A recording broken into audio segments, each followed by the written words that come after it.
Hello guys, एक बड़ा important topic आप सभी के साथ लेके आया। Good evening, welcome back. तो the topic name is TOC, Theory of Constraint. It is a very important topic and it can be utilized in private industry. In fact, if you are doing your business, then also you can use it. Very important topic. So without making any delay, let's start. So here what we will discuss about TOC, what is it, and then method along with the example, how we can improve it. So first understand what is the TOC. So here we will understand about the definition. So the definition, so the TOC basically एक management paradigm है that views any management system as being limited and achieve the more of its goal. और एक बड़ा ही simple एक idiom है जो TOC adopt करती है। A chain is no stronger than its weakest link. कहने का मतलब है कि कोई एक चैन तब तक मजबूत नहीं है जब तक उसमें जो उसकी सबसे कमजोर कड़ी है उसको मजबूत कड़ी में कन्वर्ट ना कर दिया जाए या उसको ना हटा दिया जाए।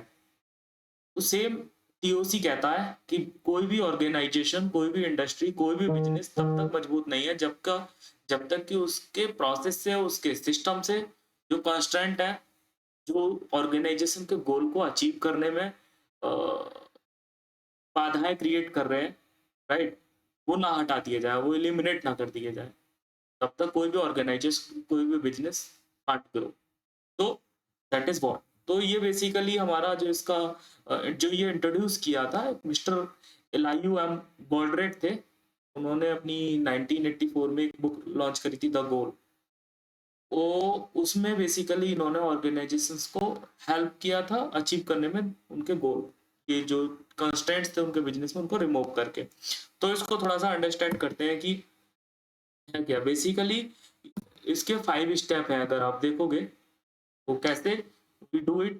First identify the constraint, then exploit the constraint, subordinate the constraint, elevate the constraint, and then repeat. It is a basically continuous improvement methodology जो रुकनी नहीं चाहिए। एक constraint आपने आइडेंटिफाई किया, उसको एलिमिनेट किया, then go to the further next. So what is it? Let's start. So first identify the system constraint that which prevent the organization from obtaining more of goal in a unit of time. किसी भी organisation को ऐसा constant identify करना होता करो जो किसी भी ऑर्गेनाइजेशन को एक यूनिट, एक सेटअप टाइम पीरियड में जो उसको गोल अचीव करना चाहिए वो करने में प्रॉब्लम क्रिएट कर रहा है, कंस्ट्रेंट्स क्रिएट कर रहा है, राइट। तो इस तरीके का जो कंस्ट्रेंट्स है वो आइडेंटिफाई करो, देन उसको एक्सप्लॉइट करो, उसको एक ऐसा इम्प्रूवमेंट उसमें करो कि वो जो कंस्टेंट है वो मोर प्रोडक्टिव हो जाए, मोर इफिशियंट हो जाए, जिससे कि उससे मैक्सिमम से मैक्सिमम आउटपुट आप गेन कर सको जो उसकी कैपेसिटी है, right. Then subordinate review all other activities in the process to ensure that they are aligned with and truly supported need of the constraints. जो अदर सब एक्टिविटीज हैं उस कंस्ट्रेंट्स को, उनको दोबारा से रिव्यू करो और चेक करो whether all activities are aligned or all other processes are aligned with that constraint or not. So that पता चला कि कंस्टेंट तो आपने वहां पे तो इम्प्रूवमेंट एक्शन ले लिए, बट जो अदर सपोर्ट मिलनी चाहिए थी अदर सिस्टम से, प्रोसेसेस से, वो उसको नहीं मिल पा रही है। तो सारे रिव्यू करो, उसके जो आसपास के सराउंडिंग्स के जितने भी प्रोसेसेस हैं, सिस्टम्स हैं, पॉलिसीज हैं, उनको रिव्यूज करो और उनको अलाइन करो according to the need of constants, जिससे कि आप उससे मैक्स जो कंस्टेंट्स है उससे मैक्सिमम आउटपुट ले सको। उसके बाद भी इफ कंस्टेंट स्टिल एग्जिस्ट, आप देख रहे हो कि आपने जो सबऑर्डिनेट प्रोवाइड कर सकते थे, जो सपोर्ट कंस्टेंट्स को दे सकते थे, जो इंप्रूवमेंट वहां दे सकते थे, वो भी इनफ नहीं है। Then what we have to do, consider what further action can be taken to eliminate it from being the constant. Normally action are continued at this step until the constant has been broken. तो basically हमें रुकना नहीं है, just improve small small improvement हमें करते रहने हैं until unless this that constraint is not getting broken and getting more efficient as compared to other, like, right. So we have to keep doing the continuous improvement in that. Sometime if necessary, if required, to invest more budget, then you can go to the management and represent the need of the organization, or you can explain them the need of the organization and the benefit. If you go, if you get this approval, and then benefit what you will get after this investment which you are going to do in your process. So based on this, all this presentation, you can ask management to get approval to make this constraint more efficient, so that आपका organisation की जो need है जो वो fulfil हो सके, और जो आपका कंस्ट्रेंट है वो मोर एफिशिएंट वे में वर्कआउट कर सके। आपने एलिवेट कर दिया, उसके बाद फिर रुकना नहीं है। आपने सोचा कि मेरा जो कंस्ट्रेंट था, now it has been resolve, so now we have to stop the working और just monitor them. No, then you have to identify again. It is a basically cycle. This TOC is a cycle. So you don't need to be stopped in at one constraint. You have to identify the another. So what it is saying, 5 focusing step are a continuous improvement cycle. That is what I have already said. Once a constraint is solved, then next constraint should immediately be addressed. तो रुकना नहीं है, फिर से दोबारा से next constraint के साथ आइडेंटिफाई करो, एक्सप्लॉइट करो, कोऑर्डिनेट करो, एलिवेट करो, and then again repeat for the third. तो ये कंटिन्यूअस रखना है हमें, right. So now we will discuss कि how many type of constraints are there and what are this.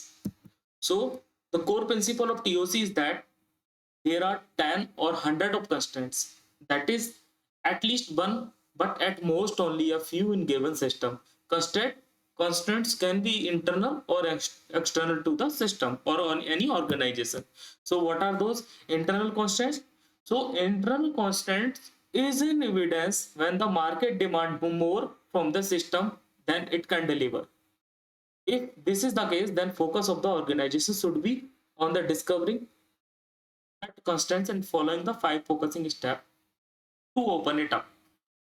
So mean to say, internal constraints वो constraints हैं जो आपकी मार्केट की डिमांड को फुलफिल करने में कहीं ना कहीं प्रॉब्लम क्रिएट कर रहे हैं, आपकी मार्केट की डिमांड को मीट नहीं कर पा रहे हैं। Then you have to look into your system. आपको अपने ऑर्गेनाइजेशन में, अपने सिस्टम में, अपनी पॉलिसीज में लुक इन करना है, लुकआउट करना है, वहां आइडेंटिफाई करना है कि कंस्ट्रेंट्स क्या है, so that you can speed up and you can make it more efficient, so that आपकी demand with the existing resource you can fulfill it without making more or heavy investment which is not necessary at this moment to the organization. So that is what do TOC. Then what about the external?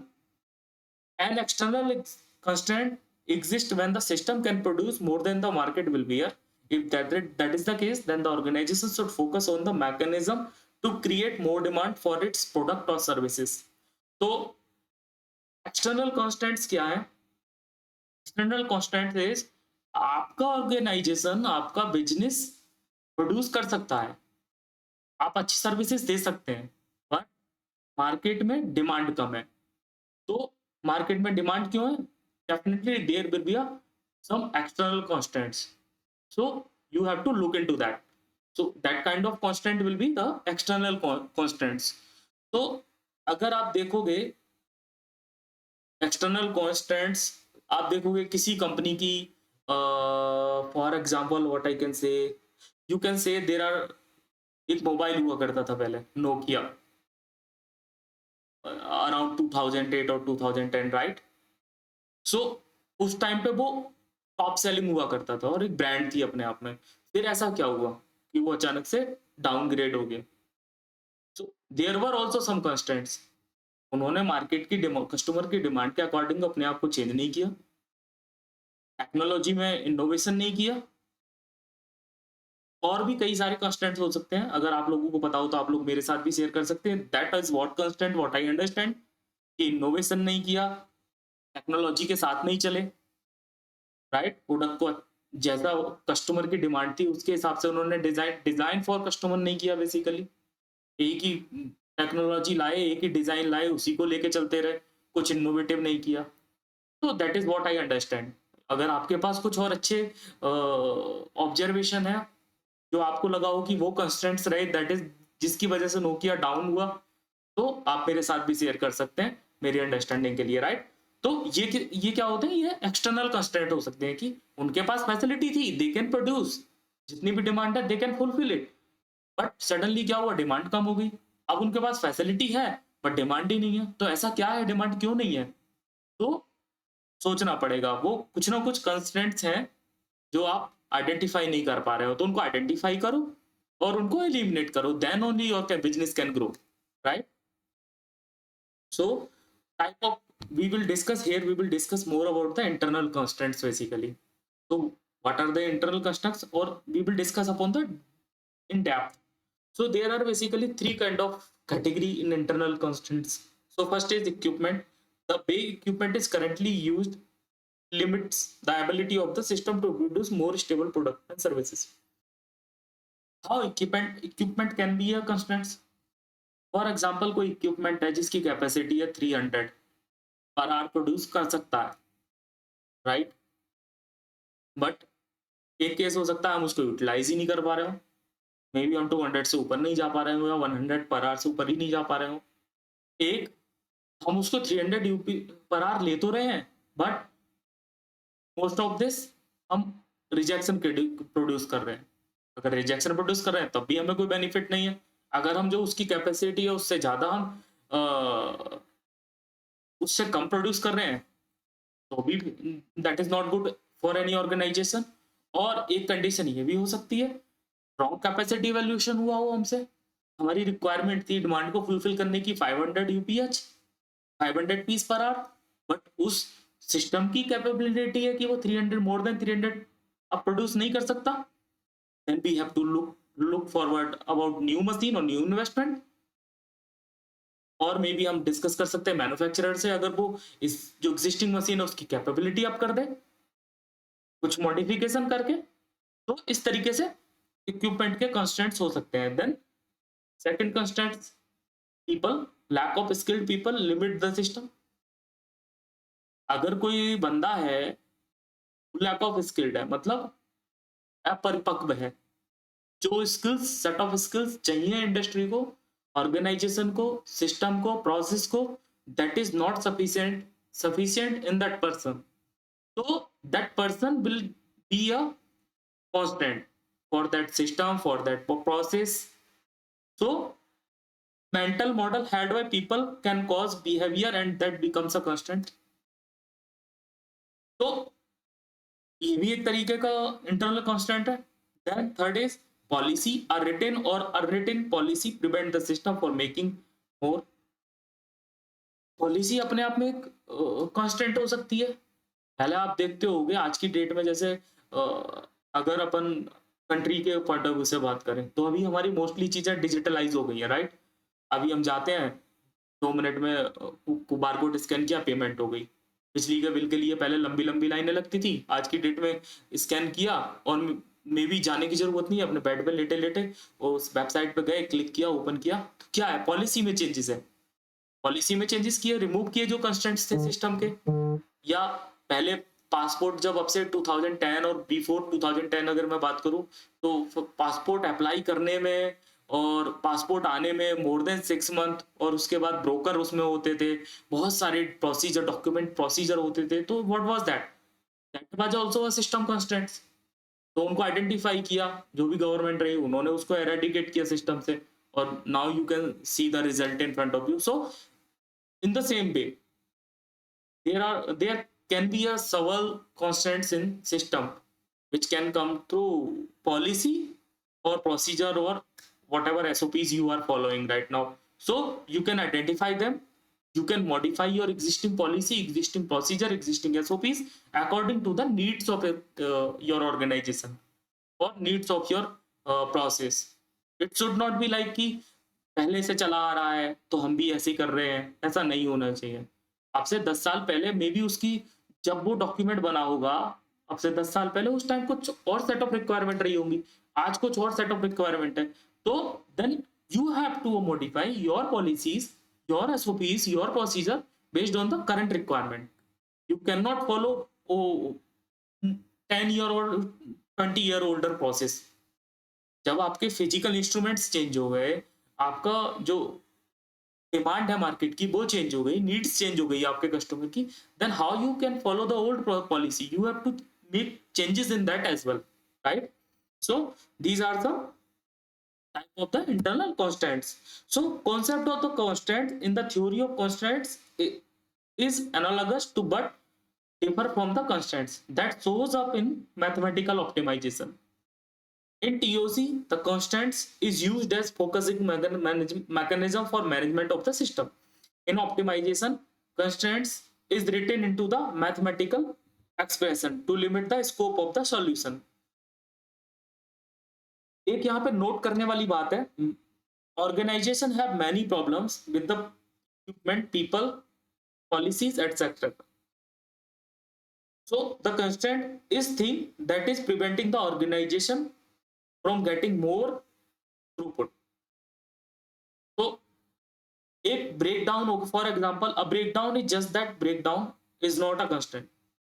तो कई बार लोग क्या सोच लेते हैं, जो break for example आपका mass production run कर रहा है, एक ब्रेकडाउन हो गया, तो लोग कहीं कुछ लोग सोचेंगे कि वो ब्रेकडाउन अपने आप में कंस्टेंट है। नहीं, वो कंस्टेंट नहीं है। ब्रेकडाउन तो हो सकता है, हाँ, वो कंस्टेंट हो सकता है कि एक पर्टिकुलर ब्रेकडाउन और एक पर्टिकुलर आई कैन से इशू रिपीटिशन क्यों हो रहा है। फॉर एग्जांपल इंजेक्शन मोल्डिंग में काम कर रहे हो, कोई एक सर्टेन ब्रेकडाउन है, मान लो स्लाइडर ब्रोकन हो जा रहा है और वो भी एक मशीन पर हो जा रहा है, एक बार हो गया, that is not an constraint, कुछ भी इशू हो सकते हैं, but same slider same machine बार बार ब्रोकन हो रहा है, then there is a constraint. तो हमें थोड़ा सा एक डिफरेंसेस समझने होंगे। तो जो रियल कंस्ट्रेंट है किसी भी ऑर्गेनाइजेशन को जो ग्रो करने के लिए प्रिवेंट कर रहे हैं, उनको आइडेंटिफाई करना है, उनको एक्सप्लॉइट करना है और उनको सॉर्ट आउट करना है, इम्प्रूव करना है, जिससे कि जो हमारा एग्जिस्टिंग सिस्टम है, प्रोसीजर है, पॉलिसी है, प्रोसेस है, उनको इफिशिएंट वे में यूटिलाइज कर सके। तो हम इसमें कंस्टेंट बेसिकली अगर बात करें तो बॉटलनेक कह सकते हैं, बॉटलनेक भी कह सकते हैं। तो क्या है वो बेसिकली, तो उसको आइडेंटिफाई कैसे करेंगे इस पे हम डिस्कस करेंगे। बॉटलनेक कैसे आइडेंटिफाई करोगे, तो उसके लिए आप कर सकते, बॉटलनेक को समझना बहुत जरूरी है। तो पहले आपको समझना है कि what is bottleneck, then second how to identify the bottleneck, then third how does bottleneck affect your throughput, how does bottleneck affect your cycle time. So this kind of question you can find out the answer, then only you can identify the bottleneck. So here we understand the bottleneck. What is bottleneck? तो bottleneck basically ऐसा process और ऐसा system जहाँ पे resources हमारा slow हो रहा है, बहुत ज्यादा यूज हो रहा है, या resource with the longest Q, कोई भी रिसोर्स है वहां, बट वो उसका जो आउटपुट है वो इतना कम है कि एक लंबी लाइन लग जा रही है, ठीक है। या दूसरा हो सकता है रिसोर्स विद हाईएस्ट यूटिलाइजेशन, कोई एक सर्टेन रिसोर्स है जिसकी कैपेबिलिटी है 200 पर आवर, राइट, और पीछे अदर जो प्रोसेसेस हैं वो उनकी कैपेसिटी है 300 पर आवर। तो वो जो आपका 200 पर आवर वाला जो रिसोर्स स्टेशन है, प्रोसेस है, वो अपने आप में वो 200 भी प्रोड्यूस करेगा तब भी उतना प्रोड्यूस नहीं कर सकता, वो कवर नहीं कर सकता जो उसके पास मटेरियल है। तो वो अपने आप वो हमेशा हमेशा फुल कैपेसिटी पर रन करेगा, तो वो अपने आप में एक कांस्टेंट है, वो हमेशा बॉटलनेक बना रहेगा। क्यों? पिछले प्रोसेस 300 पर आवर प्रोड्यूस कर रहे हैं, ये 200 ही कर रहा है, तो उस टाइम पे यूटिलाइजेशन रेट भी हाई होगा, एक रिस्क क्रिएट होगा। दूसरा, prior resource experiencing high level of blockage. High level of blockage कब होगी? सिंपल सी बात है, एक पहला नंबर, जैसे मान लो प्रोसेस ए है 300 जब प्रोड्यूस कर रहा है और प्रोसेस बी है वो 200 पर आवर प्रोड्यूस कर रहा है, तो प्रोसेस ए के लिए हाई ब्लॉकेज हो जाएगी ना। क्यों? वो तो 300 निकाले जा रहा है, बट वो आगे उसको ले ही नहीं पा रहा 300 के पेस से, वो 200 के पेस से चल रहा है, तो हर घंटे 100 पीसेस का बफर होना शुरू हो जाएगा, तो वो हाई ब्लॉकेज हो जाएगी। After resource experiencing high level of idealness, अब अगेन यहाँ पे बी प्रोसेस केवल 200 ही निकाल पा रहा है पर आवर, लेकिन जो सी प्रोसेस है वो अगेन 300 निकाल रहा है पर आवर, तो वो अपना काम 40 मिनट पहले ही खत्म करके बैठ जाएगा। 20 मिनट आइडियल रहेगा। क्यों? उसे मिलेगा ही नहीं, पिछले वाला बंदा 200 से ज्यादा निकाल ही नहीं पा रहा, तो वो बी है, वो एक तरीके से बॉटलनेक हो गया यहाँ पे। क्यों? वो उसका साइकिल टाइम ज्यादा है। साइकिल टाइम जिस बंदे को पता करना हो, मैंने एक वीडियो ऑलरेडी डाल रखी है, तो उस पे जाके समझ सकते हो साइकिल टाइम है क्या। तो एक मैंने एग्जांपल दिया है, आप देख सकते हो यहाँ पे बेसिकली 3 प्रोसेस है, right? M1, M2 and M3। तो आप M1 का साइकिल टाइम अगर देखोगे तो 10 मिनट है, M2 का 20 मिनट, M3 का 10 मिनट। अब M2 तो निकालेगा कितना, एक घंटे में 60 मिनट होते हैं तो 6 पीस निकालेगा, बट ये कितना निकालेगा, केवल 3 पीस निकाल पाएगा एक घंटे में, राइट? तो ये 6 निकालेगा, तो यहाँ 3 का हमेशा बफर बना रहेगा, और ये बंदा हमेशा फ्री रहेगा। क्यों? क्योंकि ये तो 6 पीस इसको तो 6 पीस मिलते रहे तो ये बिजी रहेगा, लेकिन ये दे ही नहीं सकता 6 पीस, ये केवल 3 पीस ही देगा हर घंटे। तो ये अपने 30 मिनट काम करके और 30 मिनट बैठा रहेगा बाकी टाइम। तो ये यहाँ पे बॉटलनेक हो गया इस पूरे प्रोसेस का, राइट? कैसे? यहाँ पे देखो, यहाँ देखते हैं। अगर मान लो यूपीएच है, यूनिट यूपीएच बोले तो यूनिट पर आवर, एक घंटे में निकला हुआ आउटपुट यूपीएच में काउंट हो जाता है। अगर आप एक घंटे में 300 पीस निकाल रहे हैं, then your process UPH will be 300। तो एक घंटे में कितना मिनट हुआ हमारा? 60 मिनट हुए, राइट? Total time. और साइकिल टाइम हमारा कितना है बॉटलनेक स्टेशन का? वो हमारा 20 मिनट है। तो वो कितने पीस निकाल सकता है? केवल 3 पीस पर आवर निकाल सकता है, राइट? तो अगर मेरी एक शिफ्ट है जो 8 घंटे रनिंग कर रही है, तो कितने निकालेगा वो? केवल 24 पीसेस निकाले। अब मैंने क्या किया, इसकी लाइन बैलेंसिंग कर दी, इसका कुछ काम मैंने वर्क डिस्ट्रीब्यूशन कर दिया कुछ इस तरीके से, इसका कुछ काम मैंने इसको दे दिया, इसका कुछ काम मैंने इसको दे दिया। ये प्रोसेस टीयर डाउन करके, और इसको मैंने टीयर डाउन करके और इसका काम थोड़ा रिड्यूस कर दिया। उससे क्या हुआ? इसका साइकिल टाइम रिड्यूस हुआ। तो उसका इम्पैक्ट दिखाता हूं मैं आपको क्या पड़ेगा। अब क्या हुआ, मैंने इसको 20 मिनट से इसको 15 मिनट कर दिया, और वर्क एडजस्टमेंट करके इसका 10 से 13 हो गया, और इसका 10 से 13 हो गया इस वाले का, राइट? अब इसका 5 मिनट कम हो गया। अब केवल मात्र 5 मिनट कम करने का आउटपुट ओवरऑल प्रोसेस पे क्या पड़ा, इम्पैक्ट क्या हुआ, वो यहाँ देख सकते हो आप। अभी भी टाइम वही है, बस साइकिल टाइम कम हुआ। तो एक घंटे में 4 पीस बढ़ गए, राइट? जो प्रोसेस, जो सिस्टम अभी 24 पीसेस प्रोड्यूस कर रहा था पहले, उसने अब 32 पीसेस प्रोड्यूस करने शुरू कर दिए without a single rupee investment. क्या किया? केवल हमने लाइन बैलेंसिंग कर दी, केवल हमने वर्क डिस्ट्रीब्यूशन कर दिया। अब हमें यहाँ नहीं रुकना है, हमें ट्राई करना है कि ये 15 मिनट का 13 मिनट कैसे हो। तो इस तरीके से साइकिल कंटिन्यूस चलनी चाहिए, जैसे मैंने अभी बताया। Again identify the next constraint, then exploit it, then subordinate it, then elevate it, then again repeat. तो इस तरीके से हम इसको इंप्रूव कर सकते हैं। तो ये बेसिकली अगर बात करूं, ये कंस्टेंट हो गया इस प्रोसेस का, ये M2 प्रोसेस, इस पूरे मैन्युफैक्चरिंग प्रोसेस का। तो हम इस तरीके से कंस्टेंट्स को आइडेंटिफाई करना है और उनको रिजॉल्व करना है अगर किसी बिजनेस को ग्रो करना है। अब वो मैंने पहले ही बताया, वो किसी में भी हो सकता है, आपके इक्विपमेंट में हो सकता है, आपका पॉलिसीज में हो सकता है, आपका पीपल्स में हो सकता है वो कंस्टेंट, अगर इंटरनल की बात करें।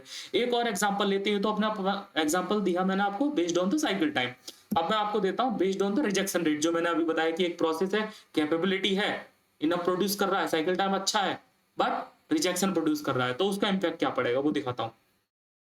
यहाँ पे बेसिकली अगर आप देखोगे 4 प्रोसेस है। P1 70% प्रोडक्ट हमारे 70% यील्ड के साथ काम कर रहा है, यानी कि हर 100 में से 70% 70 पार्ट ओके हैं, 30 पार्ट एनजी है। यील्ड रेट और थ्रूपुट रेट के बारे में जो यहाँ बताऊंगा नहीं ज्यादा डिटेल में, उसके लिए भी वीडियो बना रखी है, वो देख सकते हो, डिस्क्रिप्शन में लिंक भी डाल दूंगा मैं।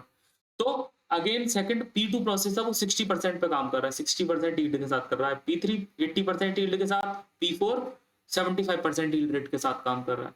तो यहाँ पे मेरा P2 प्रोसेस बेसिकली 60 हो गया। क्यों? तो यील्ड बेसिकली बॉटलनेक हो गया। क्यों? एक ये ऐसा बेकार प्रोसेस है और वर्स्ट प्रोसेस है जो सबसे ज्यादा रिजेक्शन क्रिएट कर रहा है, 40% रिजेक्शन क्रिएट कर रहा है। हर 100 में से 40 पीसेस एनजी हो जा रहे हैं। तो ये इस कंप्लीट मैन्युफैक्चरिंग प्रोसेस के लिए बॉटलनेक है। तो हमें इसके रूट कॉज आइडेंटिफाई करने होंगे। रूट कॉज जानने के लिए हमें इस कंस्ट्रेंट की डिटेल निकालनी पड़ेगी, राइट? तो इसका इम्पैक्ट कितना पड़ रहा है वो देखो आप। अगर मैं इसका आरटीवाई कैलकुलेट करूं तो केवल 25.20% आ रहा है इस प्रोसेस का, यानी कि अगर मैं यहाँ से 100 पीस निकालूं तो अराउंड 25 पीसेस जाके मेरे फाइनली गुड बचेगा मेरे पास। इस लेवल का रिजेक्शन इस प्रोसेस में है। अगर मैं इस कंस्टेंट्स को इम्प्रूव कर देता हूँ मात्र इसको, तो क्या इम्पैक्ट पड़ेगा वो देखो आप।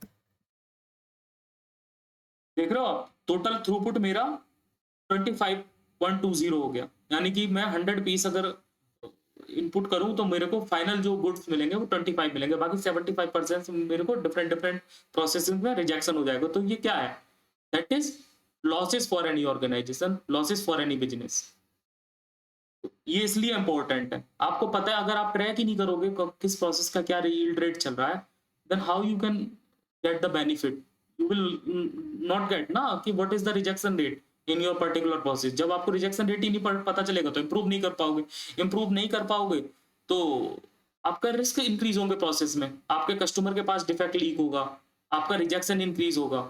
अगर आप उसको कस्टमर के जाने से रोकोगे तो आपके प्रोसेस में इंक्रीज रिजेक्शन इंक्रीज होगा, रिजेक्शन इंक्रीज होगा तो डिलीवरी फेल होने का रिस्क भी बढ़ेगा और आपकी फैक्ट्री के लॉसेस भी इंक्रीज हो जाएंगे। क्यों, वो आपका लॉस है, आप उसको ना तो कस्टमर को सेव कर सकते हो, राइट, और ना आपको उसको रीयूज कर सकते हो, तो वो वेस्टेज है, आपकी कंपनी के लिए लॉस है। तो आइडेंटिफाई करने बहुत जरूरी है।